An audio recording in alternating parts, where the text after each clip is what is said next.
P5 ICT, Term 1, Week 7 to 10. Email.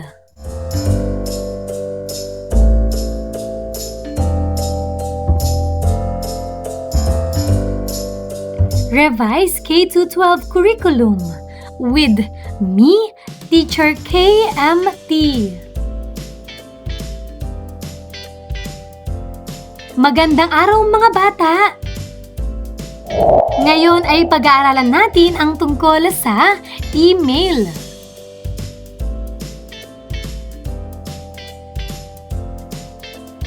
Layunin.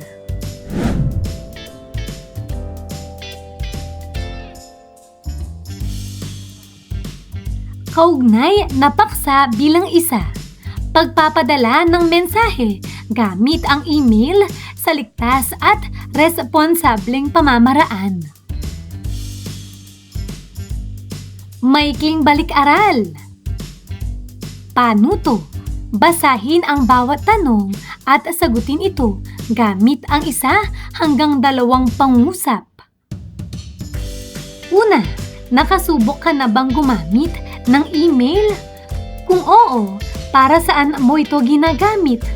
Kung hindi pa, saan mo ito gustong gamitin?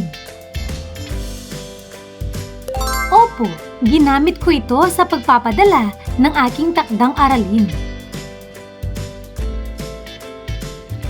Pangalawa, bakit mahalagang maging magalang sa pagsulat ng email? Tama! Mahalagang maging magalang sa pagsulat ng email upang maipakita ang paggalang sa kausap at maging maayos at propesyonal ang pakikipag-usap.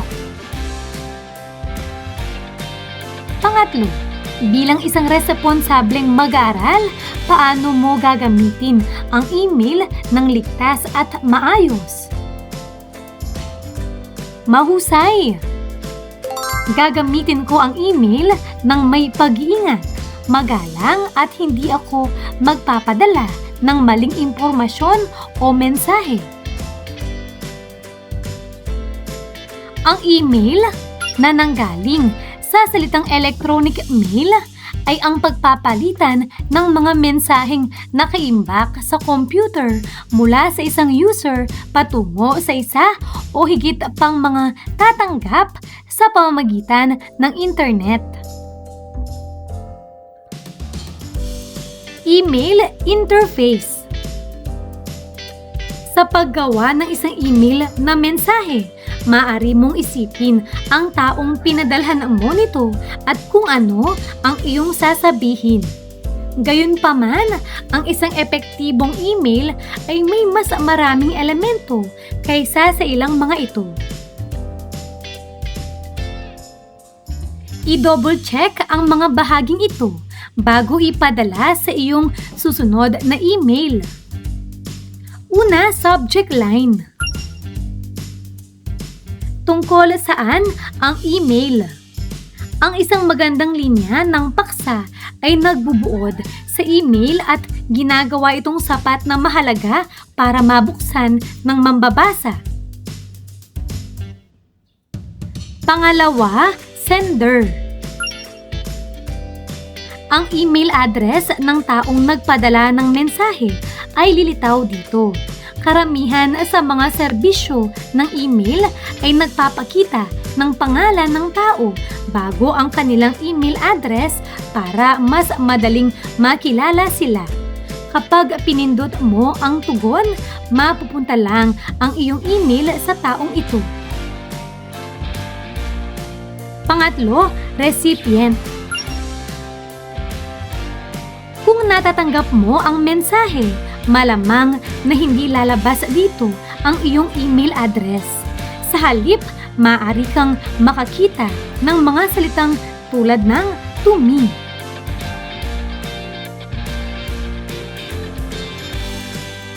Ang mga tatanggap ng mensahe ay maaari ding magsama ng mga email address sa mga seksyong ito. Carbon copy o CC. mga taong tumatanggap ng email para sa kanilang sariling impormasyon, ngunit hindi inaasahang tutugon. Kapag pinindot mo ang reply all, matatanggap ng lahat ng address na ito ang iyong tugon. Merong ding blind carbon copy o BCC. Mga taong nakatanggap ng email ngunit hindi nakalista bilang mga tatanggap. Ginagamit ng mga nagpadala ng seksyong BCC kung ayaw nilang malaman ng mga tatanggap kung sino pa ang nakatanggap ng email. Hindi sila nakakatanggap ng reply all na mga tugon. Ituloy natin. Pang-apat, salutation. Pagkatapos ng linya ng paksa, ang iyong email na pagbati o pagbati ay ang susunod na bahagi na makikita ng tatanggap. Dapat itong tumugma sa tono na sinusubukan mong itakda sa natitirang bahagi ng iyong email. Panglima, email body. Ang email body ay naglalaman ng mensahe ng email.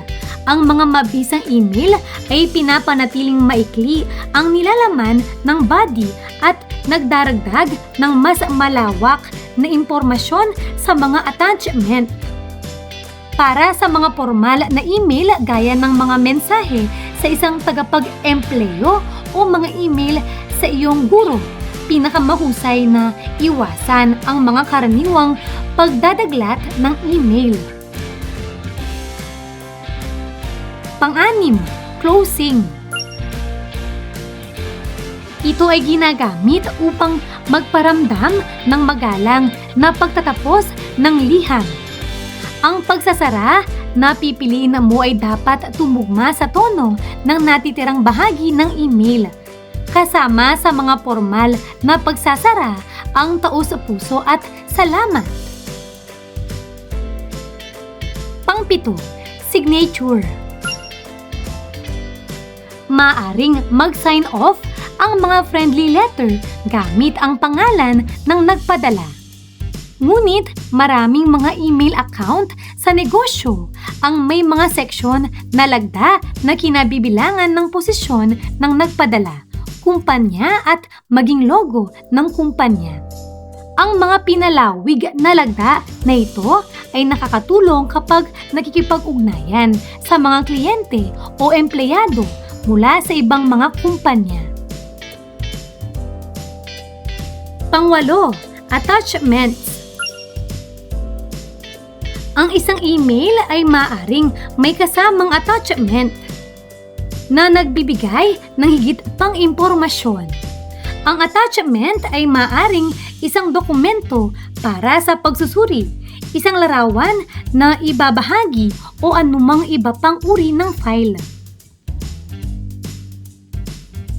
Ngayon ay pagmasdan at aralin mo itong mabuti.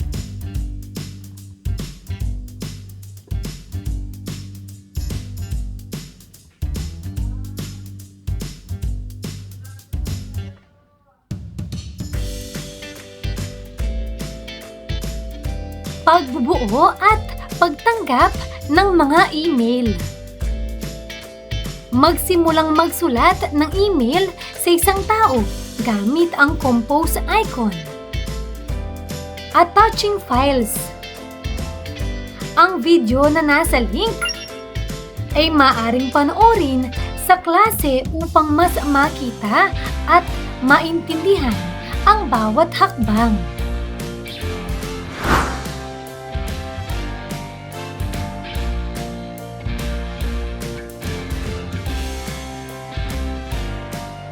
Sending email. Ang email ay isang mahusay na paraan ng pakikipag-ugnayan sa mga kaibigan at pamilya sa isang pindutan, kahit saang dako man ng mundo ang iyong karoroonan. Ang mga sumusunod ay hakbang kung paano magpadala ng email gamit ang isang Gmail account. Gayunpaman, maraming email account o application ang sumusunod sa katulad na proseso para sa paggawa at pagpapadala ng bagong mensahe. Sundin ang mga sumusunod na tagubilin na ito upang magpadala ng email. Una, mag-login sa iyong Gmail account upang ikaw ay mapunta sa dashboard o ang pangunahing pahina sa iyong mail account. Pangalawa, pindutin ang Compose. Pangatlo, magbubukas ang isang bagong blankong email window. Sa kahon na ito, i-type ang email address ng tatanggap. Pang-apat, kung gusto mong magsama ng ibang tao sa iyong email para panatilihin sila sa loop, magagawa mo ito sa pamamagitan ng pag-click sa CC o BCC na magbubukas ng isa pang field. Ang ibig sabihin ng CC ay carbon copy at BCC ay nangangahulugang blind carbon copy. Ang pagdaragdag ng email address sa field ng CC ay nangangahulugan na ang taong iyon ay makakatanggap ng kopya ng email at makikita ng lahat ng iba pang tatanggap ang kanilang email address. Kung ang isang email address ay inilagay sa field na BCC, ang tao ay makakakuha ng kopya ng email ngunit walang ibang tatanggap ang makakakita sa address na iyon.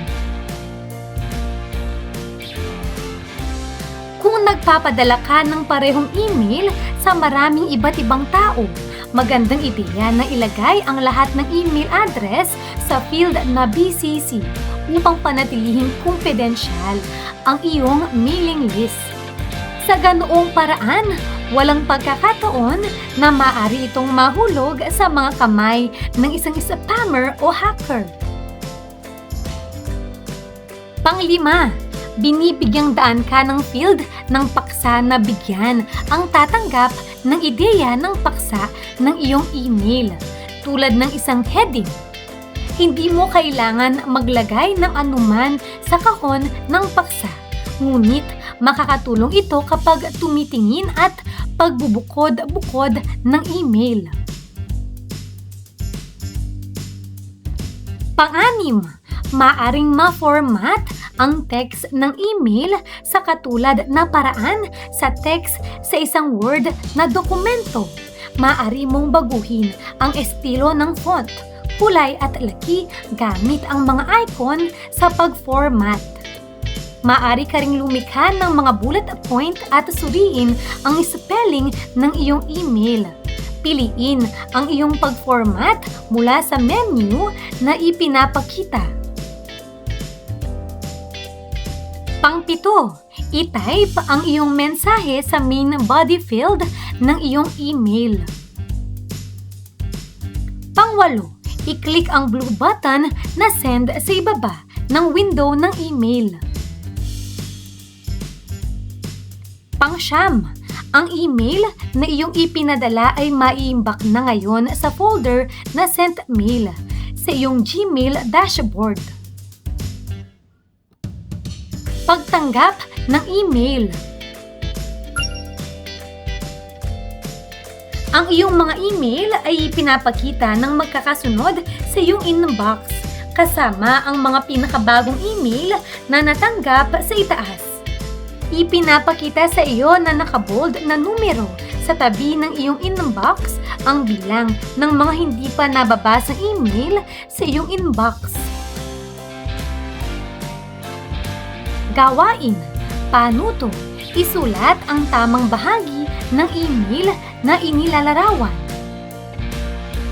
Una, dito inilalagay ang pangunahing mensahe. Tama! Email body. Pangalawa, nagpapakita kung tungkol saan ang email.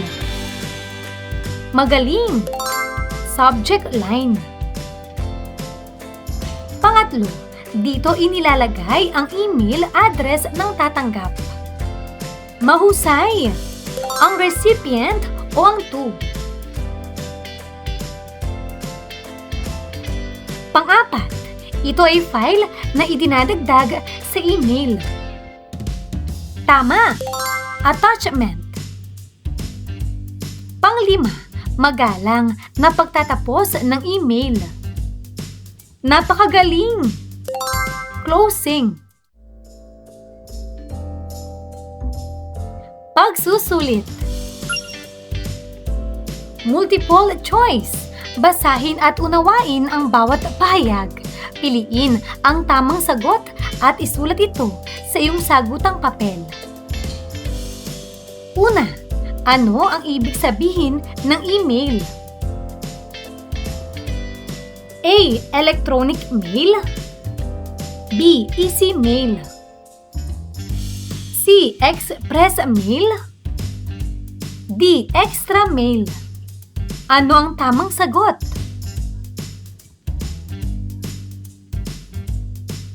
Pangalawa, aling bahagi ng email ang nagsasabi kung tungkol saan ang mensahe?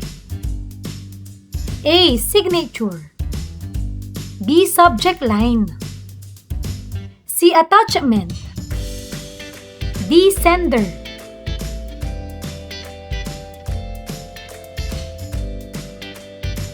Pangatlo, sino ang nagpapadala ng email? A. Recipient. B. Sender. C. CC. D. BCC.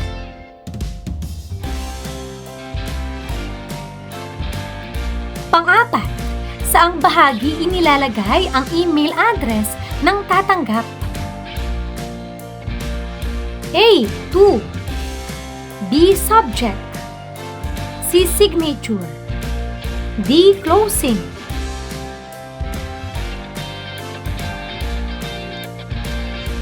Panglima, ano ang gamit ng CC? A. Magtago ng tatanggap. B. Magpadala ng kopya na makikita ng lahat ng tatanggap. C. Magbura ng email. D. Maglagay ng larawan. Pang-anim, ano ang gamit ng BCC? A. Itago ang email address ng ibang tatanggap. B. Palakihin ang letra. C. Maglagay ng subject. D. Magpadala ng spam. Pang-pito, ano ang tawag sa file na isinasama sa email? A. Signature. B. Subject. C. Attachment. D. Inbox.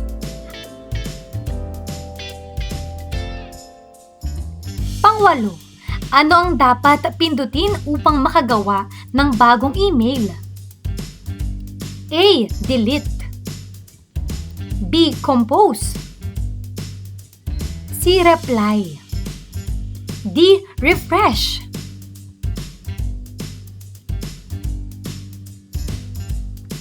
Pang-siyam, ano ang pipindutin upang maipadala ang email? A. Save. B. Attach. C. Send. D. Print.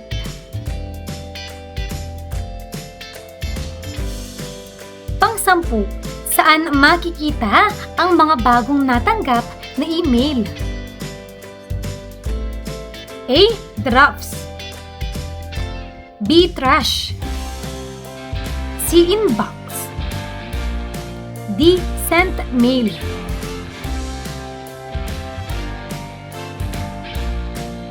Mga tamang sagot.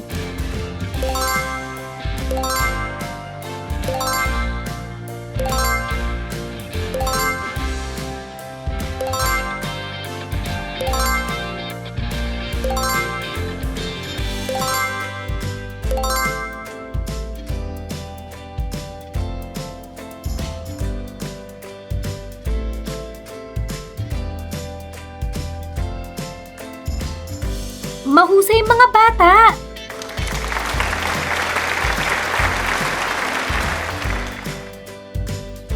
Ano ang mga natutuhan mo sa araw na ito?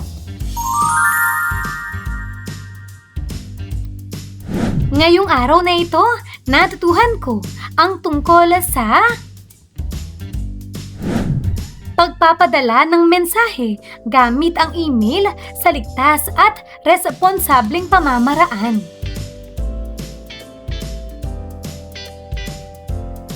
Maraming salamat sa pakikinig mga bata! Sana ay may natutuhan kayo. Huwag niyong kalimutan pindutin ang like, share at subscribe.